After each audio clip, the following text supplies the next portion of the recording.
Эрх ашигын зөрчилтэй хөвсгөлийн 3. Тойргоор тоотой үзэгдэж, ард түмний мандат өвөртлөн төр төшөлцөж буй гэдгээ умартсан улсын хурлын гишүүд энэ парламентэд хэдэн 10 араа бий. Энэ удаа Хөвсгөл аймгаас сонгогдсон гишүүдийг онцолж байна. Тус аймгийнхныг улсын хурлд энх хамглан, Даваасүрэн, Мөнхбаатар нар төлөөлж буй билээ.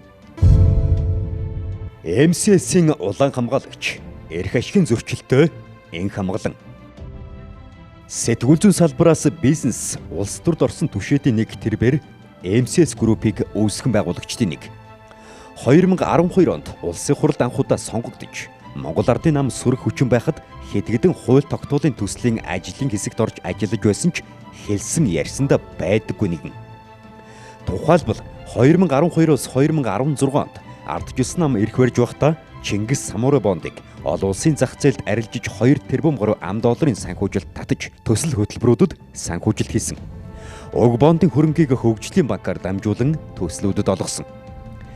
Бондын санхүүжилтийг шалгах ажлын хэсгийг улсын хурлаас байгуулж, ажлын хэсгийн бүрэлдэхүүнд энх хамглан, Хүрлбаатар, энх 2 нарын гишүүн сөрөг хүчний төлөөллөөс багтаж сүржин мэдэгдэл хийж байсан ч тэгсхийгээд намжсан. Учир нь бондын хөрөнгөнөөс энх хамглангийн хамаарал бүхий компани өдий тооны зээл авсан учраас тэрбээр хувийн эрх ашиг нэгдүгürt эренбилж, энэ бүлэг залгисан мэд дуугүй болж байлаа. Өөр нэгэн жишээ бол тэрбээр эрх баригч нам 2 талцаж, 2 дугаар ээлжийнхэн хоолндоо орох үеэр Бакуд зарлаж байгаад улсын хурлын дэд даргын зөөлөн сэнтид сууж чадав. Тэрбээр төрлөх нутаг хөвсгөлөөс 2 дахь удаага парламентэд сонгогдоод буй. Дахин хөвсгөлчүүдийн мандатыг өвөртлөхөөр зориг шулууд нь зүтгэж буйж, рейтинг нь тэмч сайнгүй байгааж. Та нар чимээгүй сууж. Энэ хөгжлийн банкыг шалгасан 5 баримт байна. Засгийн газрын тогтоолгүй, улсын их хор батлуулаагүй төслийг санхүүжүүлсэн үү? Санхүүжүүлсэн. 10% Даваасүрэн.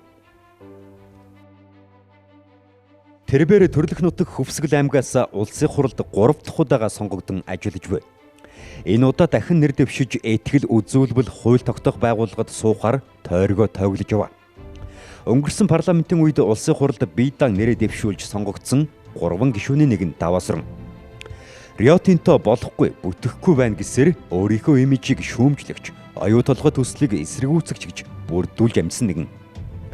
Парламентэд 3 дахь удаага сонгогдохдоо тэрбээр сул гишүүнээс төрийн сайд болж суг дэвшээд байна.